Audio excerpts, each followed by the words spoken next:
আমাদের জীবনে যদি এমন পরিস্থিতি হয় যে দেয়ালে পিঠ ঠেকে গেছে, জীবনের গতিপথ কোন দিকে জানি যাচ্ছে, জীবনের মোড় টার্নিং পয়েন্ট কোথায় যাচ্ছে না যাচ্ছে কিছু বুঝতে পারতেছি না, এমন সময় ভরসা রাখতে হবে কার উপরে?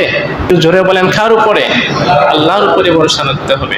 একমাত্র আল্লাহই পারেন পথ বের করে দিতে, একমাত্র আল্লাহই পারেন আমাকে রাস্তা বের করে দিতে। মুসা আলাইহিস সালামের জীবনে এই ঘটনাটাই ঘটলো।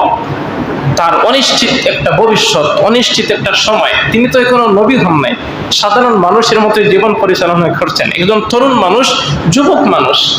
কিন্তু আল্লাহ তাআলা যদি বড় একটা দায়িত্ব কারো কাছে, কারো নিকট অর্পিত করতে চান, তাহলে সেই দায়িত্ব দেওয়ার আগে আল্লাহ তাআলা তাকে অনেক ট্রেন আপ করেন, অনেক প্রশিক্ষণের মাধ্যমে তাকে শক্তিশালী করেন, মজবুত করেন।